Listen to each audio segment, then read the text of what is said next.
என் இனிய அன்பு உள்ளங்களே, உங்கள் அனைவருக்கும் என் அன்பான வணக்கம். மாவீரனின் விசித்திர பாவை நாவல் பகுதி 8. வாங்க தொடர்ந்து கதையை கேட்கலாம். தாத்தா வீட்டு ஹாலில் கூடியிருப்பவர்கள் சிறிது நேரத்தில் அவரவர் அறைக்கு திரும்பி விடுவார்கள் என்று நினைத்த தனுஷ் ஆருத்ராவுக்கு ஏமாற்றம்.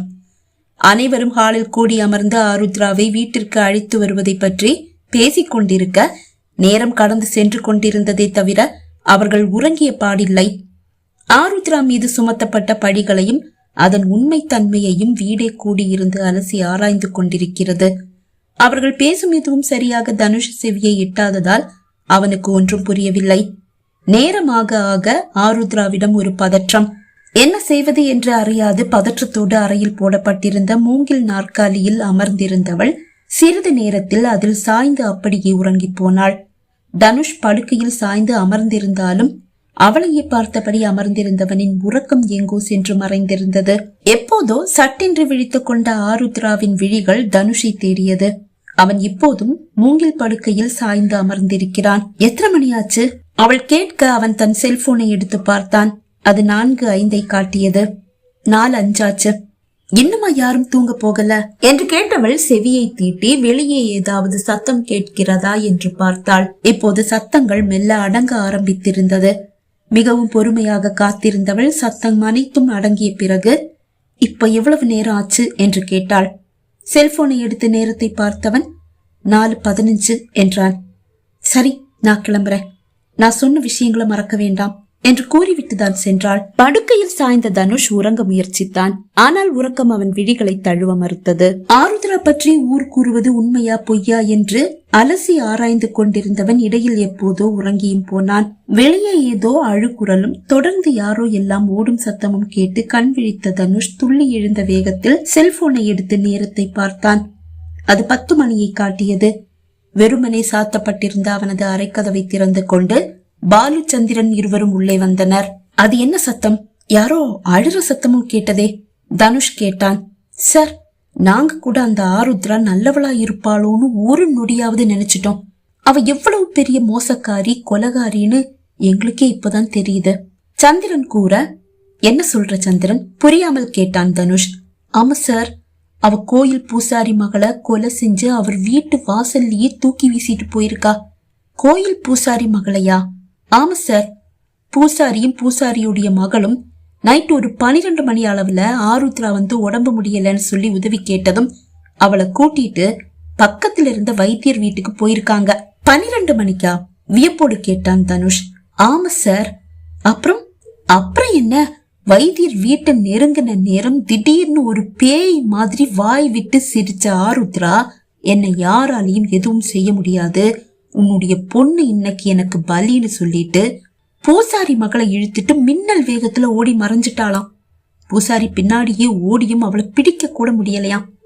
இந்த ஊரே ஆருத்ராவை ஒதுக்கி வச்சாலும் பூசாரியும் பூசாரியுடைய மகளும் முருகனுடைய பேரை உச்சரிக்கிறவ தப்பானவளா இருக்க மாட்டான்னு சொல்லி அவளை நம்பினதோட அவளுக்கு ஏதாவது உதவி தேவைனாலும் தயங்காம செஞ்சு கொடுத்துட்டு இருந்தாங்களாம். அவங்களுக்கு ஆருத்ரா இப்படி ஒரு பாதகத்தை செஞ்சிருக்கா. இத பூசாரியால மன்னிக்கவே முடியல, ஊர் ஜனங்களாலையும் மன்னிக்க முடியல. நாம எல்லாரும் அவளை ஒதுக்கி வச்சிருந்தாலும் பூசாரியும் பூசாரி மகளும் தானே அவளுக்கு உதவியா இருந்தாங்க. அவங்க கிட்டயே இப்படி செஞ்சுட்டாளேன்னு ஊரே கொதிச்சு எழுந்துடுச்சான். அதை கேட்டு அதிர்ந்து போன தனுஷ், இல்ல, இந்த பாதகத்தை செஞ்சது ஆருத்ரா கிடையாது. என்ன சார் சொல்றீங்க? பாலு சந்திரன் இருவரும் ஒரே குரலில் கேட்க, ஆமா, நேத்து ஒரு 11:45 இருந்துன்னு நினைக்கிறேன். காலையில ஒரு 4:15 வரைக்கும் அவ ஏன் கூட இந்த ரூம்ல தான் இருந்தா. அதை கேட்டு இருவரும் ஒருவரை ஒருவர் புரியாமல் பார்த்தனர். ஆருத்ரா உங்க ரூம்ல இருந்தாளா? இருவருக்கும் வியப்பு தாளவில்லை. ஆமா என்றவன், இப்ப அவ எங்க என்று கேட்டான். தெரியல. ஆருத்ராவுக்கு ரொம்ப கடுமையான தண்டனை கொடுக்கணும்னு அவளுக்கு ஆதரவா இருந்த கோயில் பூசாரியே தன்னுடைய மக்களை இழந்த வேதனையில சொன்னதால அவளுக்கு மரண தண்டனை கொடுக்க முடிவு செஞ்சு, பசியோடு இருக்கிற சிங்கங்களுக்கு அவளை இரையாக்க முடிவு செஞ்சு அவளை அந்த இடத்துக்கு இழுத்துட்டு போறாங்கன்னு ஒரு ஆள் வந்து இங்க வீட்டுல சொன்னதை கேட்டதும் எல்லாரும் அவ செஞ்ச செயலுக்காக அவளை பழிச்சாலும் வேதனையோட அந்த இடத்துக்கு போயிருக்காங்க. ஆருத்ரா அம்மா பாவம் சார், அழுதுட்டே ஓடுறாங்க. ஓ, அந்த சத்தம் தான் எனக்கு கேட்டதா? ஆனா ஆருத்ரா எந்த தப்பும் பண்ணல. அது எனக்கு மட்டும்தான் தெரியும். அவ கண்டிப்பா தண்டிக்கப்படக்கூடாது. அவங்க எந்த இடத்துக்கு போயிருக்காங்கன்னு தெரியுமா? தனுஷ் கேட்க, தெரியல சார், எல்லாரும் ஓடுனாங்க. உங்களுக்கு விஷயம் சொல்லாம நாங்க எப்படி போக முடியும்? அதுதான் நாங்க உங்களை தேடி வந்தோம். சரி வாங்க, நம்மளும் கிளம்பலாம். தனுஷ் வேகமாக அந்த வீட்டிலிருந்து வெளியே வர அவன் பின்னால் பாலுச்சந்திரன் இருவரும் நடக்க ஆரம்பித்தனர். வீட்டு வாசலை தாண்டிய போதே 4-5 இளைஞர்கள் ஒன்றாக ஏதோ பேசியபடி நடந்து வருவதை கண்டனர். அவர்கள் ஆருத்ரா பற்றி தான் பேசிக் கொண்டு வருகிறார்கள். ஒரு நிமிஷம் என்று கூறி அவர்கள் கவனத்தை தன் பக்கம் திருப்பிய தனுஷ், ஆருத்ராவை எங்க கூட்டிட்டு போயிருக்காங்க என்று கேட்டான். நதியோட மறுக்கரைக்கு. அங்கதான் 5 சிங்கங்களை பெரிய கூண்டு கட்டி அடைச்சு வச்சிருக்காங்க. இரவுல இருந்து அது கொலை பட்டினி.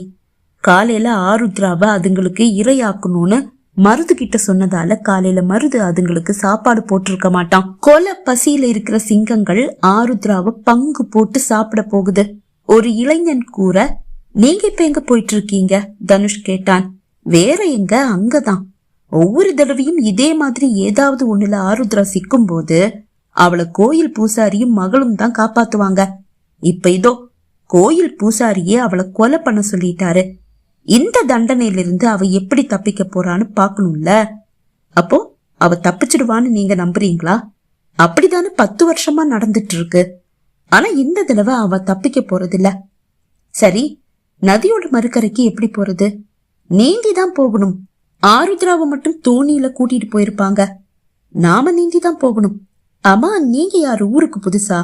அந்த இளைஞன் கேட்க, ஆமா என்று கூறிய தனுஷ் பாலுச்சந்திரனை பார்த்தான். உங்க 2 பேருக்கும் நீச்சல் தெரியுமா?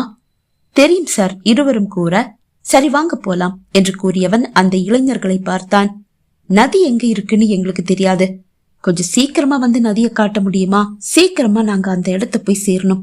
நாங்களும் வேகமா தான் போயிட்டு இருக்கோம். நாங்களும் அங்க நடக்கிறதையெல்லாம் பார்க்க ஆவலா இருக்கோம் என்று கூறியபடியே அந்த இளைஞர்கள் வேகமாக நடக்க ஆரம்பித்தனர். தனுஷ், பாலு, சந்திரனும் அவர்கள் வேகத்திற்கு இணையாக நடக்க சில நிமிடங்களில் நதிக்கரைக்கு வந்து விட்டனர். அனைவரும் நதிக்குள் இறங்கி மறுகரையை நோக்கி நீந்த ஆரம்பித்து மறுகரையை எட்டும் போது காடை அதிரும் அளவு சத்தமாக ஏதோ ஒரு பெண்ணின் அழுகுரல் அவர்கள் செவியை வந்து எட்டியது. அது யாருடைய குரல் என்று தெரியவில்லை.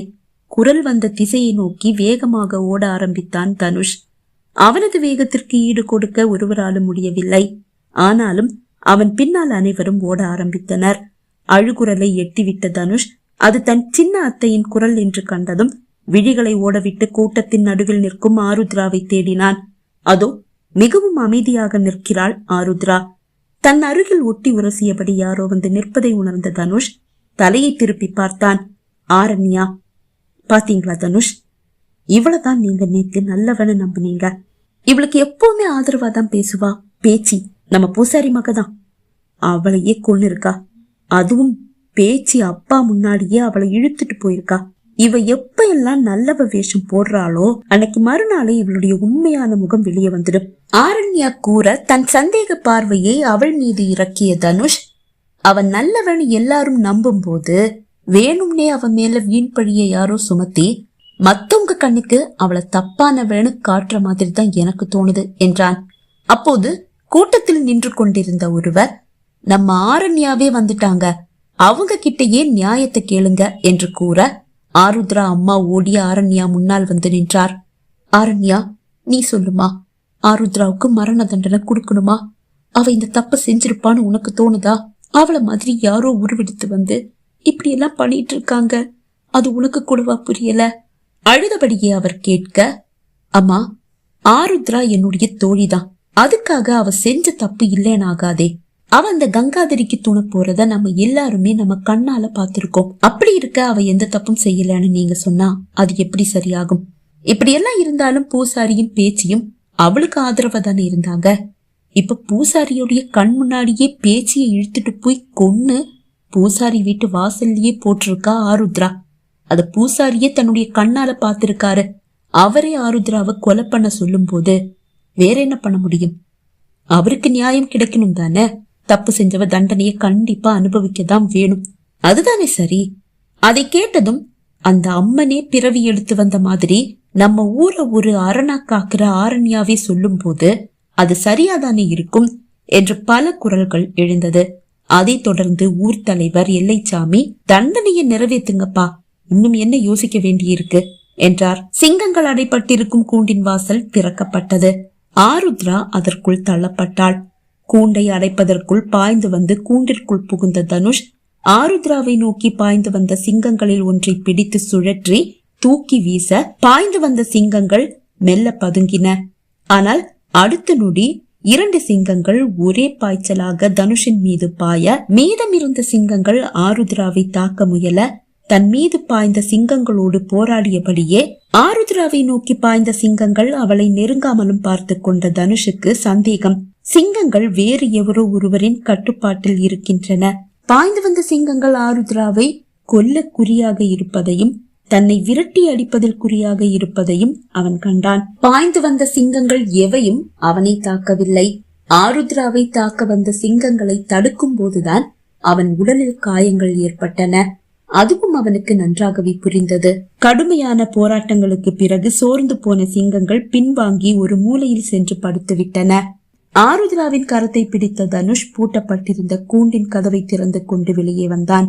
அதை கண்டு இங்கு என்ன நடக்கிறது என்று புரியாமல் ஊர் மக்களே வியந்து போய் தனுஷை பார்த்தனர். வீரன், இவன்தான் மாவீரன்.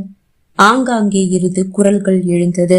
ஆருத்ராவின் விழிகள் கூட வியப்போடு தனுஷை பார்க்கின்றன. ஆருத்ராவின் அம்மாவும் வியப்போடு தனுஷின் முன்னால் வந்து நின்றார். தனுஷ், என் பொண்ணுடைய உயிரை காப்பாத்திருக்க. ஆனா இது எப்படி உன்னால முடிஞ்சது? உன்னுடைய வீரத்தை பார்க்கும் போது எனக்கு ரொம்ப ஆச்சரியமா இருக்கு. இந்த கிராமத்திலேயே பிறந்து வளர்ந்தவங்க கூட இந்த அளவு வீரமா இருந்து நான் பார்த்ததில்ல. தாத்தா, பாட்டி, பெரியப்பா, பெரியத்தை அனைவரும் அவன் முன்னால் வந்து நின்று அவனை வியப்போடு பார்க்க, நீங்க யாரும் என்னை இப்படி அதிசயமா பார்க்க வேண்டிய அவசியமே இல்ல. நீங்க எல்லாம் நினைக்கிற மாதிரி நான் ஒன்னும் மாவீரன் கிடையாது. எந்த தப்பும் செய்யாத ஆருத்ராவை காப்பாற்றணும்னு தோணிச்சு. அதனால எனக்குள்ள ஒரு துணிச்சலும் வந்தது. அந்த துணிச்சலை வச்சுதான் நான் சிங்கங்கள் கிட்ட போராடினேன். அவ்வளவுதான் என்று கூறியவன் பொதுவாக அனைவரையும் பார்த்து, பூசாரி பொண்ணு பேச்சியை கொலை பண்ணது ஆருத்ரா கிடையாது, அது எனக்கு தெரியும். அதனாலதான் இந்த கூண்டுக்குள்ள புகுந்து நான் ஆருத்ராவை காப்பாத்தினேன். நியாயம் ஆருத்ரா பக்கம் இருந்ததாலதான் நானும் ஆருத்ராவும் உயிரோட இந்த சிங்கங்கள் வாயில சிக்காம கூண்டுல இருந்து வெளியே வந்திருக்கோம். இத நீங்க கண்டிப்பா நம்பியே ஆகணும். கண்டிப்பா இப்படி ஒரு அதிசயம் நடந்திருக்குன்னா ஆருத்ரா இந்த தப்ப செய்யலன்னு தானே அர்த்தம். ஆருத்ரா அம்மா சொன்ன மாதிரி ஆருத்ரா வேஷத்துல யாரோ இந்த கிராமத்துல நடமாடுறாங்க. அவங்கதான் ஆருத்ரா பேரை கெடுத்துட்டு இருக்காங்க. ஊர் தலைவர் கூற, ஆமாமா அப்படி கூட இருக்கலாம் என்று ஒரு சிலரும், இல்ல இல்ல இவ அந்த கங்காதரியுடைய கையாலேதான் என்று சிலரும் கூற, அதை எதையும் பொருட்படுத்தாமல் பாலுச்சந்திரனை அழைத்து கொண்டு அங்கிருந்து மெல்ல நடக்க ஆரம்பித்தான் தனுஷ். பாலுச்சந்திரன் இருவருக்கும் கூட அவனை கண்டு வியப்பாக தான் இருந்தது. இந்த அளவு வீரம் இவனிடம் இருக்கிறதா என்ன அவர்களுக்கு கூட சந்தேகம். பகுதி 8 நிறைவடைந்தது. பகுதி 9 உங்களை சந்திக்கும் வரை விடை பெறுகிறேன். நன்றி, வணக்கம்.